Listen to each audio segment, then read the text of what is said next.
En este vídeo te voy a mostrar la orden require, que es una función pública. Crear un query con la orden MySQL query. Y leerlo con la orden MySQL fetch-assoc. Mostrar el resultado del query en una tabla de HTML. Te aclaro que solo voy a leer la información que regrese el query, más adelante veremos cómo insertar y modificar registros. No voy a tocar el punto relacionado a la tabla en HTML. Si te interesa aprender cómo hacer tablas usando HTML, entonces busca el vídeo que dejé en la lista de reproducción de HTML. Bueno, son muchos temas y muy poco el tiempo, así que empecemos. La orden require se utiliza para incluir archivos dentro de nuestra página. De esta manera puedes crear un archivo con funciones y rutinas útiles para tu programa y utilizarlos en cualquier página. Si te fijas en el vídeo anterior, tenía la clase abstracta, la clase extendida y el objeto todo en un solo archivo. En este ejemplo lo que hice fue dividir el archivo en tres. La clase abstracta la guardé en un archivo al que llamé base.clase. La clase extendida la guardé en un archivo al que llamé vacunas.clase. Y en vacunas.php solo hago referencia a ellas usando la orden require.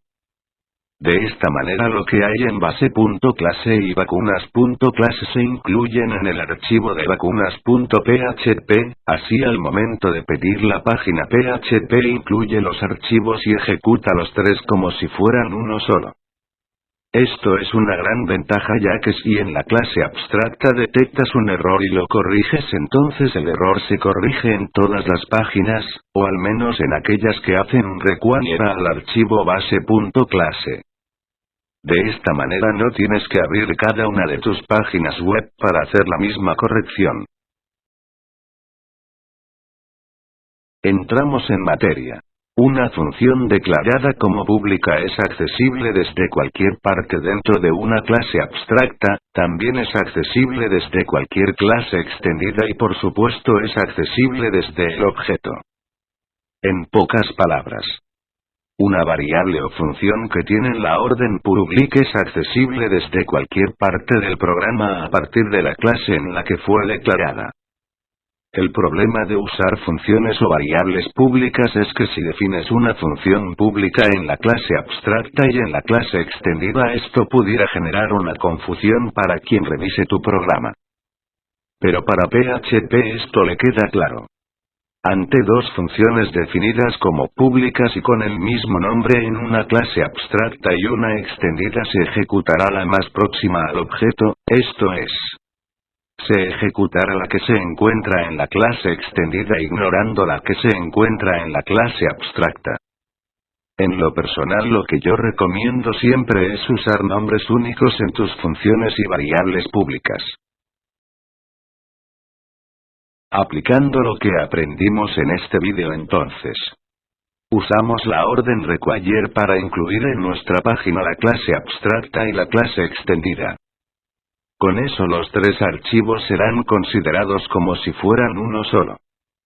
Creamos nuestro objeto con el nombre de vacunas. Se ejecuta el constructor y abre la base de datos y continúa con el programa. Inmediatamente después mandamos llamar una función que se llama fetchDegVacunas. Esta función fue declarada como pública en la clase vacunas. En esta función se crea una tabla usando código HTML.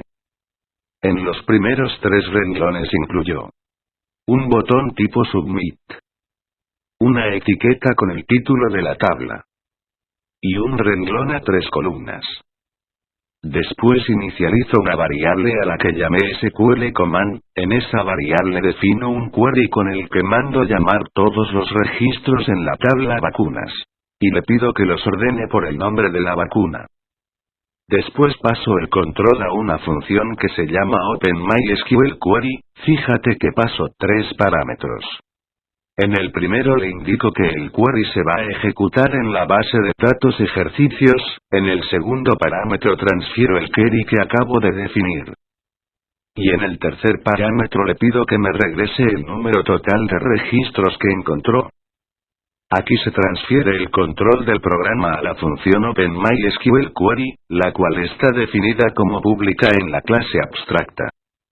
El primer paso es seleccionar la base de datos, en este caso selecciono la base de datos prácticas. Con la orden MySQL query mando recuperar los registros de la tabla vacunas. Fíjate que en este caso en el segundo parámetro hago referencia a la variable MySQL connection, esta variable ya fue inicializada por el constructor así que puedo usarla sin problemas. El resultado del query se va a guardar en la variable resultSet. Después confirmo que la variable resultSet contenga la información que pedí, si no recibió información entonces le digo que la variable numRows es igual a 0. Por el contrario, si se encontró información entonces que guarde el número de registros en la variable numRows. Y regresa el contenido de la variable resultSet. Aquí se regresa el control a la función feedDegVacunas en la clase vacunas y continúa. Primero verifica que el contador de registros indique que contiene al menos un registro.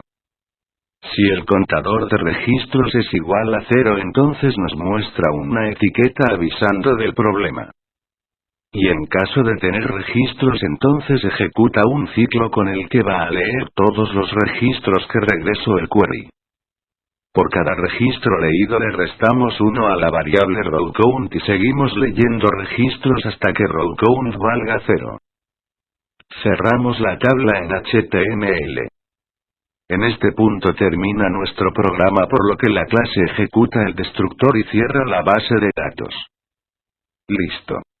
Terminamos con nuestro programa, lo guardamos y lo ejecutamos en el explorador. Ya sabemos que en la tabla vacunas no hay registros así que el resultado esperado es que indique que no hay vacunas registradas. En el próximo vídeo veremos cómo programar el botón bar nuevo, aquí también veremos un poco de HTML.